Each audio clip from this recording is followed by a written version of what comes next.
Ngidlula kwisimo esithi asicishe sifane nesika Dr. Celiwe. Kodwa mina-ke angigilwa ngobhuti okufika.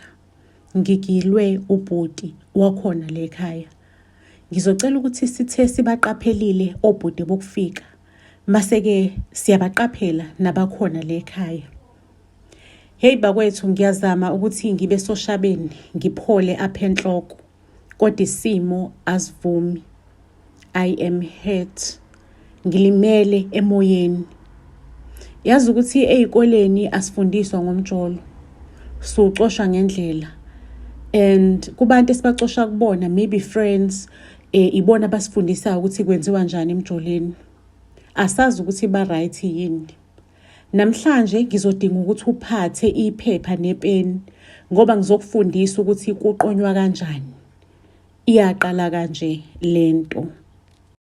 Angisho nonke niyazi ukuthi I am a social media influencer. Ngisebenza ngomzimba wami, indlela engibukeka ngayo, izinto engigcobayo, ukudla engikudlayo, ngisebenza nama-brands nje.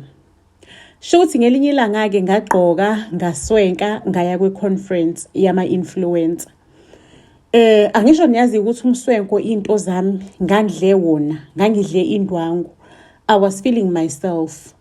Mangabe ngifika laphayana-ke phambili kwi-event ya conference yama-influencer, siya networker-ke manje. Khona lo bhuti, yabona ifocus yakhe yonke isekukhulumeni nami, isekunetworkeni nami. Uyahamba uyoxoxa nabanye abantu, but abuye futhi azoxoxa nami. Wenza show ukuthi uxoxa nami the whole time. Kuze ngakwazi ukuxoxa nabanye abantu, mhlambe ngayibeka kanjalo. Emva kwaleyo event-ke angifonele lo bhuti because sashintshana ngeinamba. Athi uyawazi umsebenzi wami futhi uyawfollowisha, uyawuthanda kakhulu. Ake ngibongeke ngempela, ngibonge. Masugayi uyangitshela ukuthi une proposal for mina engasenza sobabili sibenefit futhi sibenefithe kakhulu. Ugayi acela umhlangano. Ngivume nami, ubani ongekavume mangabe kuthiwa uzobenefitha kakhulu. Sonke siyakufuna ukubenefitha, sonke imali siyayifuna. Ngakusasa-ke sihlangane endaweni enhle, endaweni yokuphola. Hayi sihleli-ke siyaxoxa, siyaxoxa nolobhuti. Hayi lo bhuti ubhizi nje ungidla ngengevu. Ngize ngibe namahloni yabo ukuthi wait abalokhu bebuza ukuthi ngabe ni right. Lo bhuti asho kuqala ukuthi si right. Ngibona ukuthi lo bhuti akekho kuma intentions oku-order noma isiphuzo noma ukudla.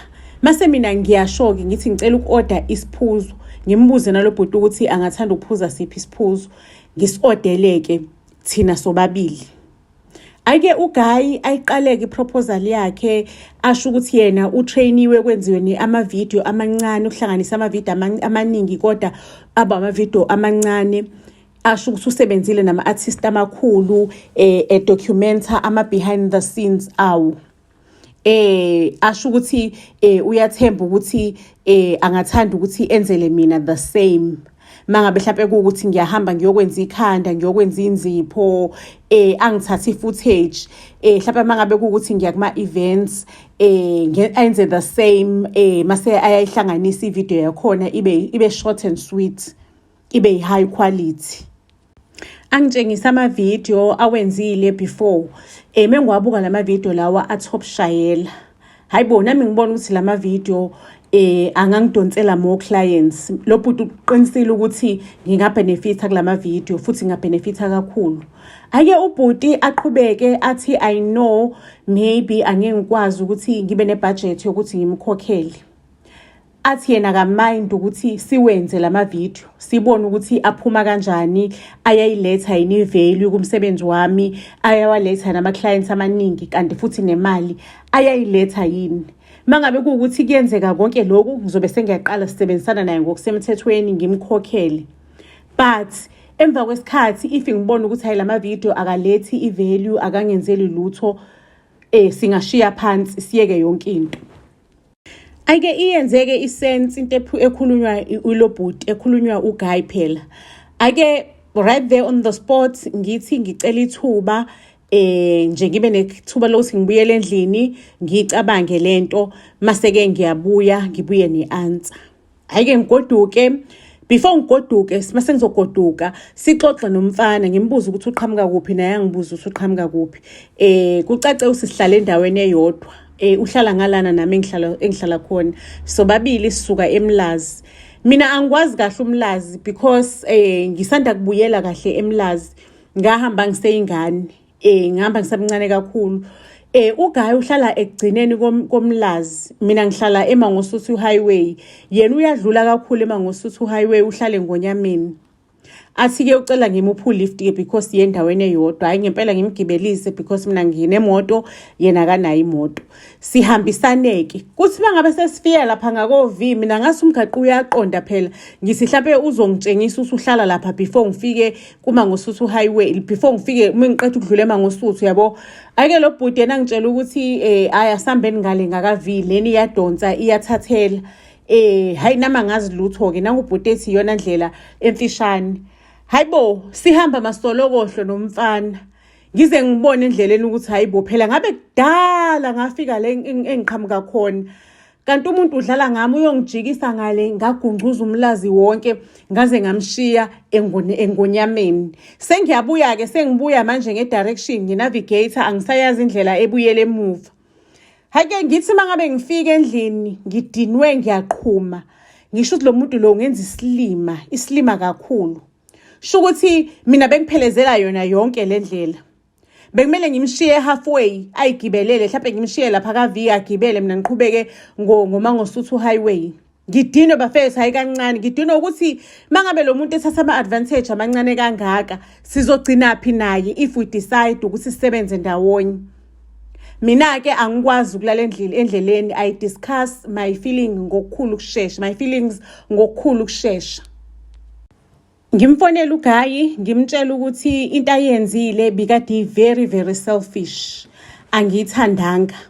Axoliseke uGayi asho ukuthi ubengaqondile to step on my toes ngoba kusakuningi sazoqala mina naye if ngivuma. Ake sho ukuthi-ke few days later bese ngivumile ukusebenza naye uGayi ukuthi azongishutha. Ake ngalelo langa bekade ngihamba ngiyokwenza inzipho nekhanda. Ake angishuthe uGayi. After that uGayi acele athi ucela sihambe siyodla out in a hotel eMhlanga. Hayibo. At the back of my mind ngicabanga ukuthi uGayi maybe uGayi is trying to impress me noma mhlawumbe uzama ukuthi acreate ubudlelwane obuhle, mhlawumbe ngibone ngathi ngumuntu othopshayela, that's why afuna sihambe siyodla le eMhlanga kude kanje. Ngimtshela uGayi ukuthi ngeke mfethu I have umsebenzi to prepare for kusasa, kunomsebenzi odingalayo kumele ngiwenze kusasa, so I really need to prepare namhlanje. uGayi athi hawu sisakhona nje isikhathi. Ngimtshela ukuthi mina mengiprepare lo msebenzi ngiprepare kusukela ekujuleni wenhliziyo yami, I take my time. Athi uGayi no, we'll use i-ChatGPT to prepare kuzoshesha. Ngimtshela ukuthi no, mina ngisebenzi kanjalo, ngisebenzisa i-ChatGPT, ngisebenzisa into engizwa ngalaphakathi. uGayi uleku uyanginamfuzela useyisicefe nje, useyisicefe isinamfunamfu yesicefe esincengayo. Ukuthi ucela nje sibe sidle ndawonye, ucela nje sihlale phansi sidle ndawonye. Uyena ozongitreata because uke wayicabanga le ndaba mangabe seyedwa ukuthi that day kwakumele ukuthi angithengele isiphuzo noma ngithengele ukudla, kodwa yena ingqondo yakhe beyifocuse kakhulu emsebenzini. Ucela nje ukuthi angitreate for today only. Ngize ngithi mina, you know what, asingaye eMhlanga ngoba kuzosithatha more time ukuya khona. Ngcono sidlele lana kwi-center esikuyona lento ofuna siyidle.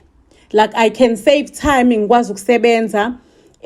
Nawe futhi njoba ufuna uku-offer ukuthi sidle ndawonye, nawe singakwazi ukuthi sidle, sho ukuthi sikwenze sikwenze okwethu. Siyadla-ke manje lana uGayi ngathi useyashela. Uthi indlela kade ngimbuka ngayo inkathi engishutha bimtshela ukuthi nje mina ngiyamthanda. Ngithi mina hayibo, mina bengingabuki wena, mina bengibuka icamera. It happened ukuthi wena behind lo camera. Bengibuka ama-followers uGayi manje useloku uyakhuluma as if mina ngiyamthanda. Uyabona mangabe ekhuluma usewanciphise amehla semancane sayimbulunga engathi yishine. uGayi athi kumina yena ubefisa engabe mhlawumbe le date yethu ibisemhlanga. Bengizothola the better experience. Hawu ngixakeke manje usikanti lokhu sekuyi-date kungicasule kancane ukuthi ngichithe isikhathi sami lana engabe mhlampe ngisemndlini ngiyasebenza kodwa uGayi futhi usakhala noma ngikhona lana. Ake ngigoduke after that sesiqedile like angifuni ungasho uGayi unoXhifi omncane bomuhleli naye labo Gayi nje ukuthi Xhifi kancane angigoduke ngifike endlini mengifika ngifica sekunenqwaba yama missed calls nama messages from uGayi uyangitshela ukuthi ucabanga ngami ayikho into esengqondweni yakhe ngaphandle kwami ucela ngimazise mangabe sengifikile endlini. I returned his calls ngimtshela ukuthi sengifikile endlini and then uGayi ke aqaleke manje axoxe over the phone ivoice lapho seyinciphiseni maybe wakhuluma for an hour. uGayi for an hour beka expressa how he feels asho ukuthi uvelana shawe uvalo mangabe ecabanga lendlela kade ngimbuka ngayo the time engishutha. Ake ngibe naloku ukuthi why acabanga ukuthi bengimbuka ngale ndlela mangabe ngishutha kuphela the time isihleli phansi why engayifilanga leyo ndlela. Ngiyibonela ukuthi mangabe kuukuthi uGayi ohlakaniphile uzohlanganisa u1 no2 abone ukuthi I am photogenic. Okay, as the time goes on uGayi indlela bese khuluma ngayo ocingweni nje ngokulandela bese ingenza ngizwele ngathi umina ngedwa intombazane emhlabeni umina kuphela into enhle umina kuphela into ebalekile emhlabeni. So I told the guy ukuthi ngicela ukusebenza ngivalelise.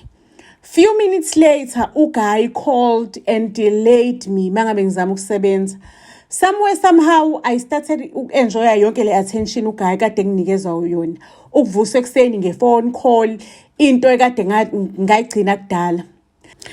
Into kade ikhona ukuthi in person lo Gayi ubeka noXhifi nje understand uXhifi engawuqondi kahle ukuthi owani ubeka nesidina nje esingicasulayo. During that week we kept on like he kept on asking ukuthi sihlangana nini futhi ngimtshela ukuthi ngisabhizi kancane kunama social media campaigns engisebenzela kuwona. uGayi will say noma isikhathi esincane nje ngiyacela uze lana uzongibona mangabe ubuya wherever lo yakhona udlule la. Mina ngilokhu ngiziba ngingayi kuyena uGayi uloko engincenga ukuthi ucela ngize kuyena yabo ngize ngicike ukuthi indoda enjani le efuna ukuthi mina njalo ngizoyichecka yabo ngiunderstand ukuthi ayinamoto kodwa why kumele mina ngihlezi ngizochecka yena and uyangicasula ukuhlala naye. Ayike siqhubeka izinsuku ke angisho kuGayi ngiyakhumbula ukuthi bese sivumelene ukuthi uzongishutha for umsebenzi wami.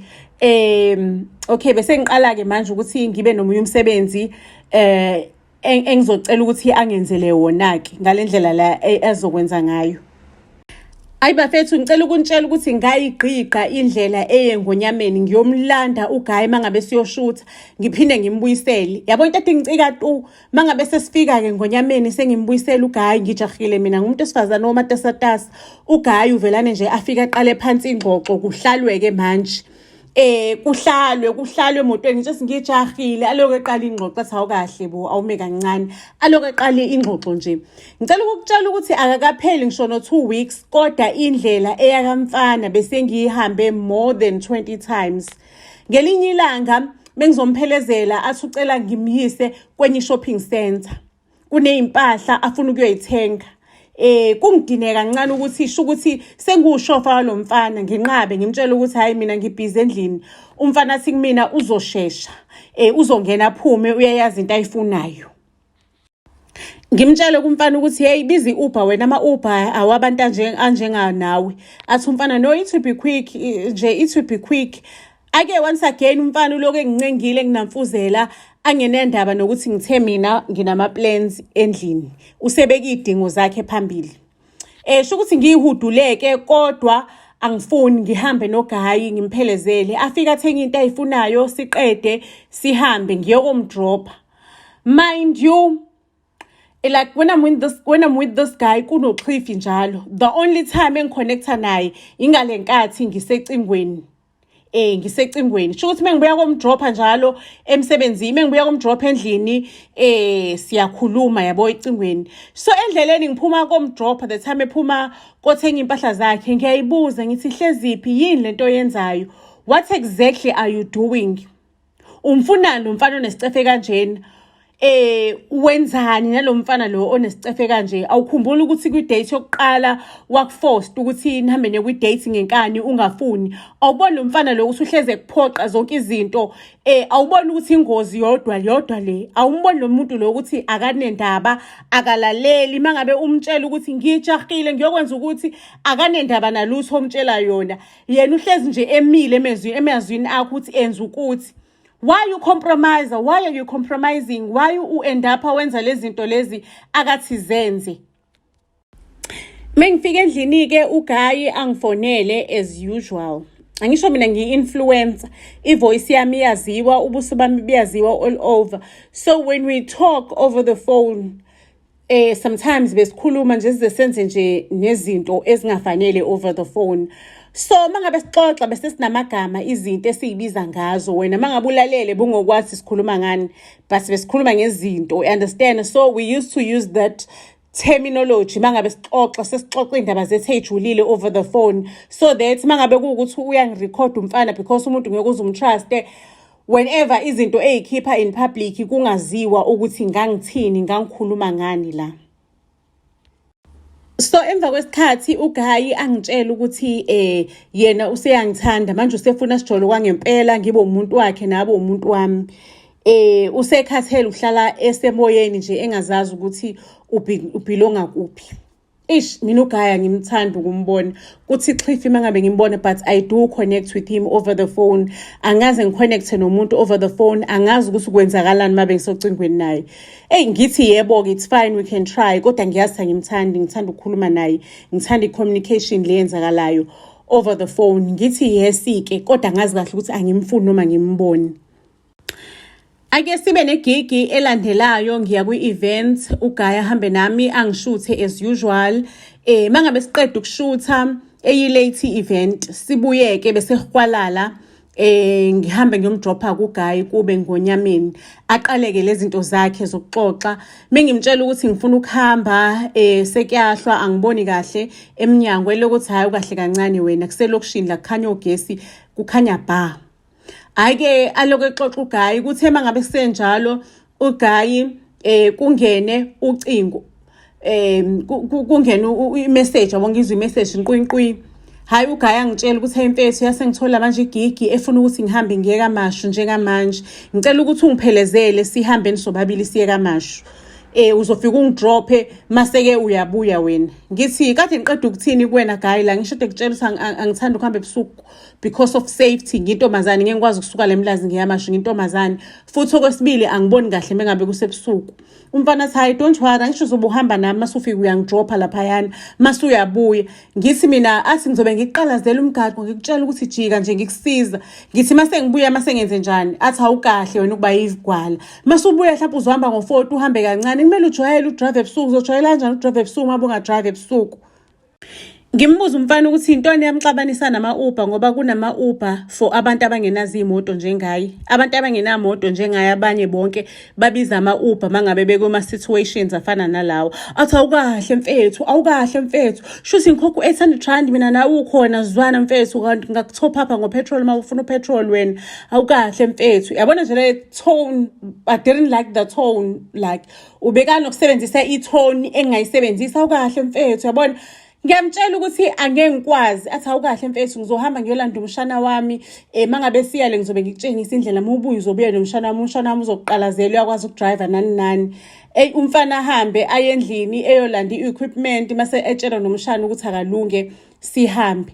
Cela ukunitshela ukuthi ngivelane ngishaye ngichithe, kukhala amakhadibhokisi, ngishaye imoto ngihambe ngimshiye lapho umfana. Usethi uyangifonela, hlezi iphubulana, hlezi iphiyobelana, mhlawumbe ucabanga mhlawumbe ngiyojika ikhona, mhlawumbe ngiyojika lapha ekhoneni ngiyabuya ngimtshele ukuthi yeyi wena anginakhona la engiyojika la, vuka kusemhlabeni la, ngihambile mina, ngikhathele uxhashazwa wena, ngikhathele ukuyuzwa wena. Hlezi iphi this, hlezi iphi that. Uhlezi wena ungisebenzisa, awungicabangeli, awacabangela ama-feelings wami. Mengikutshela into uyangiphikisa, unenkani. It's all about you. Uwena nje ongiqhubayo, wena ongitshelayo, awunendaba ukuthi ngithini, uyangicontrola. red flag wena yabo le nto ekuthiwa red flag uwena u red flag uyinkinga angisakufuni vele bengakufuni vele kwasekuqaleni kuphelile ngicela ukuthi ungaloku uyixaka ukuthi ungifonele ungazixaki nje ngokuthi ungifonele.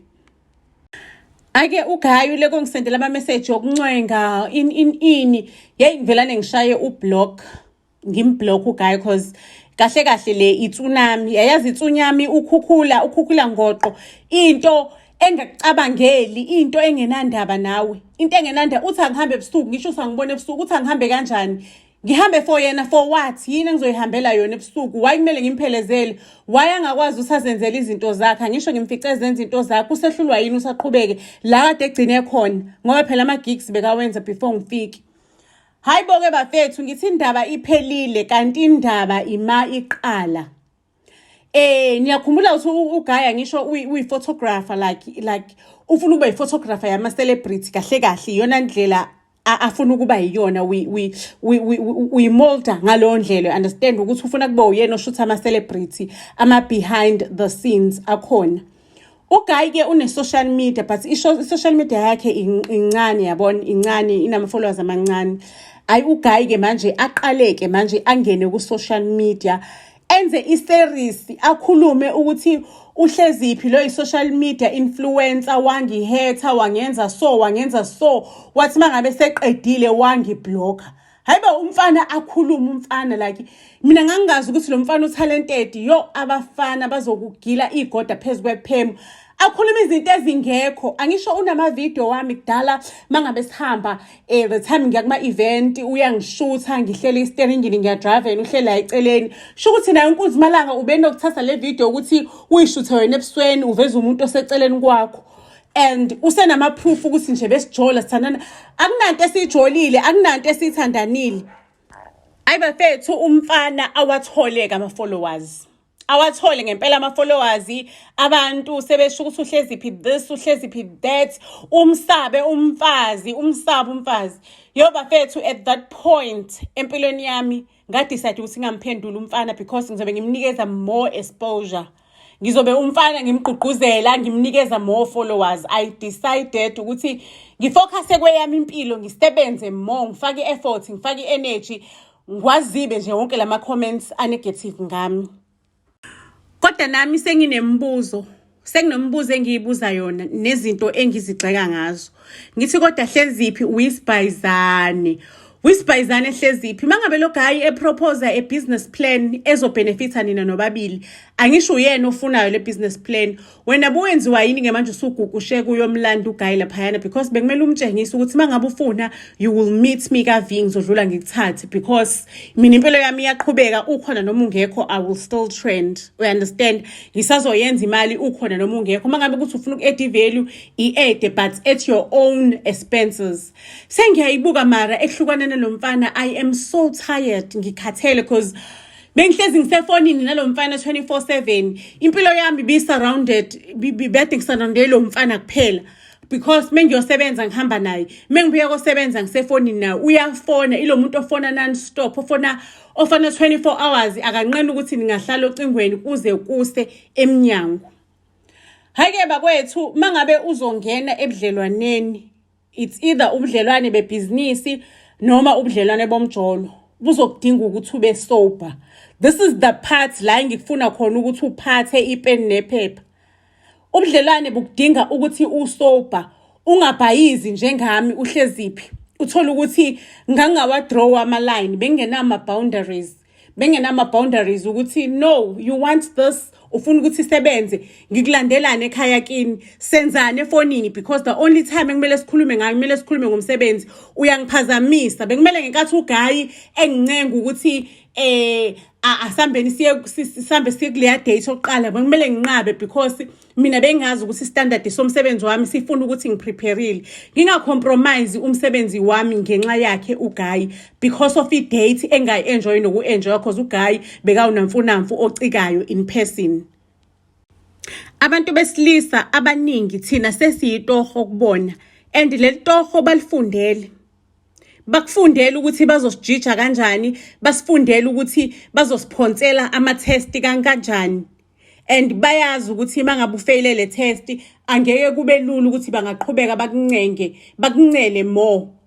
Ngiyakhumula ngosuku lokuqala ukuthi ngaba namahloni uGayi ungibize kwi-meeting but akangi-offeri anything. Kwaze kwaba umina engi-offerayo ngasithengela sobabili. So that day it was a test. uGayi ubekangitest ukuthi how far can I go? We understand ngiphana kanjani, sithini isandla sami, lithini ihloni kumina, buthini ubuntu kumina. And i-test-ke ngamnyisa uGayi la afuna ngiye khona ngathenga. Uyabona on that first date ukuthi uGayi wengitest ukuthi even though nginomsebenzi engifuna ukwenza ngingakwazi ukuthi ngimsqueeze in. Even if noma sengisendlini the time uGayi engifonela uGayi bekangitest ukuthi ngingakwazi yini to drop everything for yena ngifocus kuyena ngifocus kwi-call yakhe, even though azi kahle ngimtshelile ukuthi nginomsebenzi kumele ngiwupreparele bekangi-interrupta ngamasibomu. Because these guys bayayazi into abayenzayo, bayiplanile, bayakwazi ukuthi mangabe bekhuluma nawe bayakubona ukuthi ushoda ngakuphi, umncane ngakuphi, ikuphi la bangangimanipulate khona. Asiqaleke manje sikhuluma ukuthi wenze njani ukuthi ungabe i-target emjolweni, ungabe i-target emsebenzini. Ngizocela ukuthi ube sober. Ukuthi ubani ufunani mangabe kuukuthi uyatekateka, mangabe kuukuthi uweak, abantu bazothatha iadvantage kuwena umuntu wesimami. Ngizocela ukuthi ube ready emotionally before ungene ebudlelwaneni noma ungene emjolweni noma ebudlelwaneni bebusiness nomathi uyibuphi ubudlelwano ongena kubona. Ngizocela ukuthi ube ready emotionally. Ubanjani ready emotionally? Kumele uqale uyibuze wena ukuthi uyibuze wena imibuzo futhi uphinde uyiphendule wena. Uyibuze ukuthi usendaweni la ongakhona yini ukunikeza uphinde wamkele uthando ngendlela enempilo. Usesimweni ozokhona yini khona to address and resolve unresolved issues. Unayo yini ability yokumanage i-stress? Ukuphoxeka nezingxabano ezisazoqhubeka ngokuhamba kwendlela. Uzokwazi ukuthi umelane nazo ngaphandle kokuthi uproject amanxeba owadlula kuona uwaproject kupartner wakho omusha. Ngiyeza ukuthi abantu abaningi bayabuza ukuthi uyibheka kanjani ukuthi uready emotionally. Ngicela ukuthi uyibuze le mibuzo futhi uziphendule. Muthanda ungayibhala phansi le mibuzo so that uzosizakala, ungabi i-target, ungabi intombazane ephephuka nomoya, ungabi isiwengu sentombazane kuze kube ngathi bakuthakathile but ubungathakathwanga bushoda kulama departments lawe engizokhuluma kuona. Department yokuqala ukuthi awukho ready emotionally.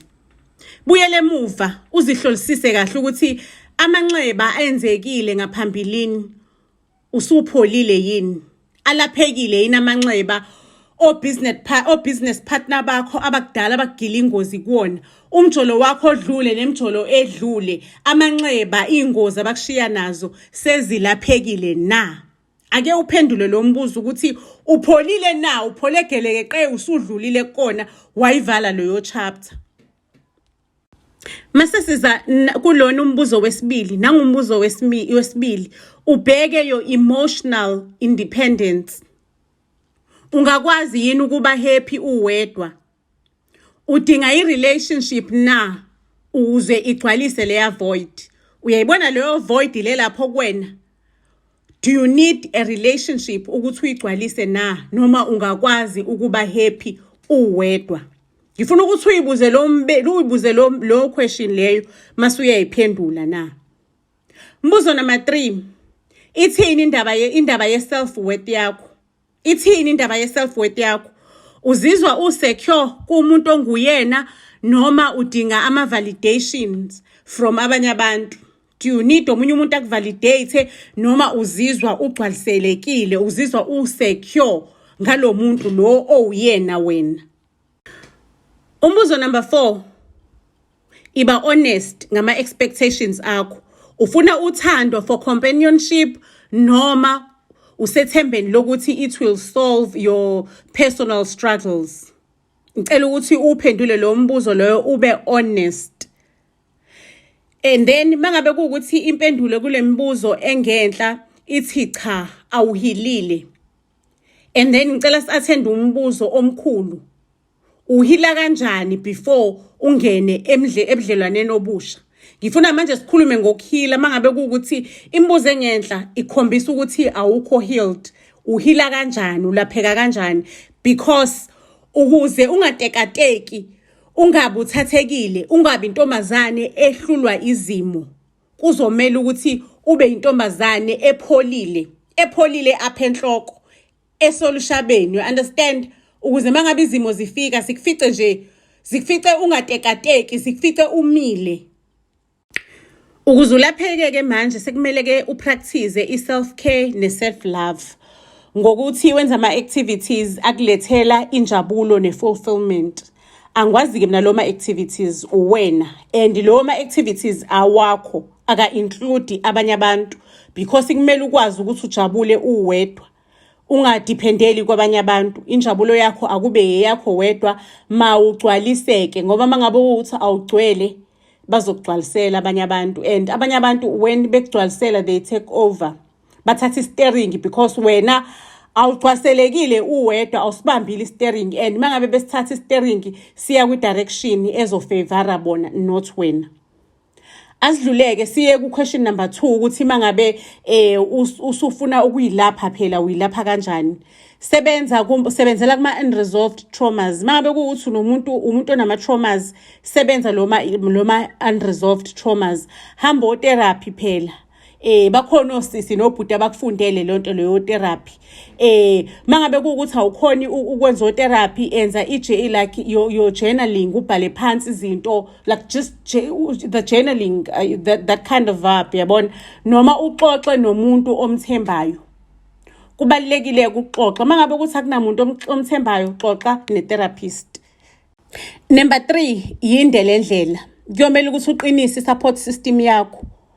Mengabe ngithi uqinisa i-support system yakho, ngiqonda ukuthi uyisurround ngabantu aba-positive, abaku-encourageayo, abantu nje aba-positive, abaku-encourageayo, abakwakhayo empilweni. Ake asitheni-ke manje sulaphekile-ke manje su-right, usungenile-ke ebudlelwaneni obusha. Ngizocela ukuthi mangabe ungena ebudlelwaneni obusha u-avoid ukukhetha ama-feelings too fast. Wena ungathi ungena nje ebudlelwaneni usukhethile, lokho esikubiza nge-early attachment, ngoba kuzokwenza ukuthi nje kube nobudlelwane obungekho healthy, ama-decisions aseyarashwa, kuphinde futhi kuba nokuphuka kwenhliziyo. Kubalulekile ukuthi wakhe i-foundation before ube emotionally invested. I-foundation ibalulekile-ke bakwethu, ngaphandle kwe-foundation vele nje kuzogcina ekuphukeni kwenhliziyo. If uzokhetha fast, it will end in tears. Mhlawumbe kungenzeka ukuthi abanye abantu kuyenzeka kuqhubeke, but ngaphandle kwe-foundation kuba inkinga. Uku-avoida kanjani ukukhetha fast? Because asizazi lezi zinto, asazi ukuthi u-avoida kanjani ukukhetha ama-feelings fast. Thatha isikhathi sakho ukuthi umuntu umazi ngokweqiniso. Mubuze imibuzo ejulile. Masuya observe i-behavior yakhe over time. Controller phela nawe indlela o-investa ngayo emotionally, ngokuthi u-avoide ukuphupha nge-future nangekusasa nalowo muntu too soon. Mhlawumbe wena ngiqeda kubonana nje, wena usuyicabanga usuyigqoka ingubo yomshado, usuyicabanga usumzalela izingane, nisana 2 days njola usukhethe wazi wa-investa emotionally. Balansisa phela impilo yakho, ungahlezi ucabanga umjolo, ungahlezi nje kuqhuma umuntu ekhanda lakho.